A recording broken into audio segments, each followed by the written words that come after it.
নমস্কাৰ, মই দেৱাংগনা আৰু মোৰ চেনেল হানমিহলি অসমীয়ালৈ সকলোকে স্বাগতম জনাইছোঁ।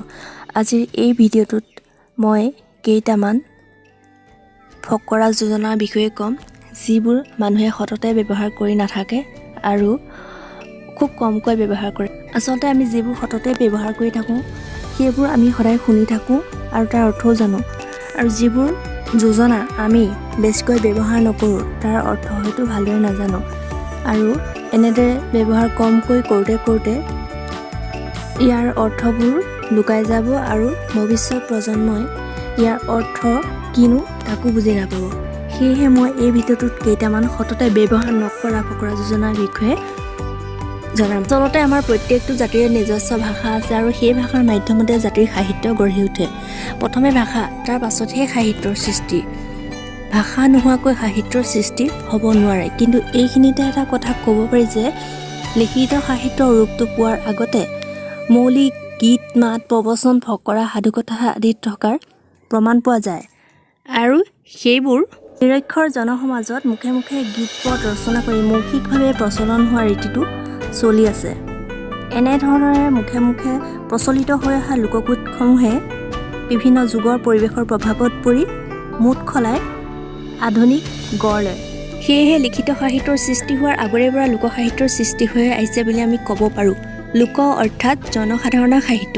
এই সাহিত্য মৌখিক সাহিত্য লিপিবদ্ধ ৰূপত পোৱাৰ বহু বছৰ আগৰে পৰা মুখ পৰম্পৰা অনুসৰি চলি অহা মৌখিক সৃষ্টি। অসমীয়া লোকসাহিত্যৰ ভঁৰালটো চহকী কৰি ৰাখিছে ফকৰা যোজনা, সাঁথৰ, প্ৰবাদ, প্ৰবচন, নিচুকনি গীত, সাধুকথা, লোকগীত, বনগীত আদিৰে। এইবোৰৰ ভিতৰত আটাইতকৈ ৰহস্যময়তাৰে আৱৰি থকা লোকসাহিত্যৰ অন্যতম অংগবিধেই হ'ল ফকৰা যোজনা। ফকৰা মানে ফকৰ বা ধেমেলীয়া। আমি কেতিয়াবা কথাতে কওঁ নহয়, ফকৰ কথাবোৰ কৈ নাথাকিবিচোন, সেই ফকৰেই হৈছে ফকৰা। ধেমেলীয়া হ'লেও কিন্তু এইবোৰ সাংসাৰিক অভিজ্ঞতাৰ জ্ঞানমূলক একো নীতি। এতিয়া আহোঁ প্ৰথমটো ফকৰালৈ। অধিক ওজা হ'লে গুড় ধমনা হোৱা। অধিক ওজা হ'লে গুড় ধমনা হোৱা। ইয়াৰ অৰ্থটো হৈছে কোনো এটা কামত বেছি মানুহৰ দ্বাৰা পৰিচালিত হ'লে কামটো ভাল নহৈ বেয়া হোৱাৰ সম্ভাৱনাহে বেছি হয়। খোৱাৰ ক্ষেত্ৰত যিদৰে আমি প্ৰয়োজনতকৈ বেছি আহাৰ গ্ৰহণ কৰোঁ, তেতিয়া হিতে বিপৰীতহে হয়। ঠিক তেনেদৰে কোনো এটা কাম কৰিবলৈও যদি প্ৰয়োজনতকৈ বেছি সংখ্যক মানুহৰ দ্বাৰা পৰিচালনা কৰা হয়, তেতিয়া কামটো ভাল নহয়, বেয়া হোৱাৰ সম্ভাৱনাহে বেছি।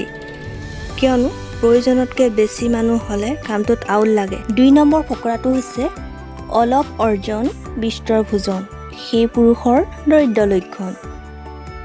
ইয়াৰ অৰ্থ হৈছে উপাৰ্জনৰ পৰিমাণতকৈ যদি খৰচৰ পৰিমাণ বেছি হয়, তেতিয়াহ'লে তেনে মানুহ দৰিদ্ৰ হ'বই। অৰ্থাৎ আয় চাই ব্যয় কৰিব লাগে। আয় চাই ব্যয় কৰিলে মানুহে কেতিয়াও বিপদত নপৰে। যদিহে আয়তকৈ ব্যয়ৰ পৰিমাণ বেছি হয়, তেনে মানুহ বিপদত পৰাৰ সম্ভাৱনা বেছি। ৩ নম্বৰ ফকৰাটো হৈছে আঞ্জাৰ মাছকে নোৱাৰে ধৰিব, বিললৈ যায় মাছ মাৰিব। ইয়াৰ অৰ্থ হৈছে কোনো এটা সহজ কাম যাৰ দ্বাৰা সম্পন্ন হৈ নুঠে, সি আকৌ টান কাম কৰিবলৈ যোৱা প্ৰসংগতেই এই কথাষাৰ কোৱা হৈছে। ৪ নম্বৰ ফকৰাটো হৈছে আই গৈছিল সবাহলৈ, ময়ো গৈছিলোঁ লগত, মাহ মিঠৈ খাবলৈ পাই ময়ো হ'লোঁ ভকত। ইয়াৰ অৰ্থ হৈছে লক্ষ্য নোহোৱাকৈ লগত পৰিহে কোনো কাৰ্য সাধন কৰা। আমাৰ ওচৰে পাজৰে আমাৰ চকুত পৰা এনে কিছুমান মানুহ আছে, যিসকলে কোনো কাম বন নকৰি অলৌ তলৌ দিনটো ঘূৰি ফুৰে।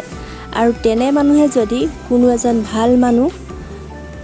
ভাল মানুহৰ মুখামুখি হয়, ভাল মানুহৰ লগত পৰি কেতিয়াবা ক'ৰবালৈ যাব লগা হয় আৰু পৰিস্থিতিত পৰি উদ্দেশ্য নথকা যেনেও কামটো কৰিব লগাত হয় আৰু শেষত তেওঁ সফলে হয়গৈ। এই অৰ্থতে কথাষাৰ কোৱা হৈছে। শেষৰটো ফকৰা হৈছে ইয়াতে থাকিবা ৰৈ, হাঁচতি এখন আহুগৈ বৈ। ইয়াৰ অৰ্থ হৈছে খৰধৰকৈ বা ততাতৈয়াকৈ কোনো এটা কাম কৰিব পৰা কথা কৈছে।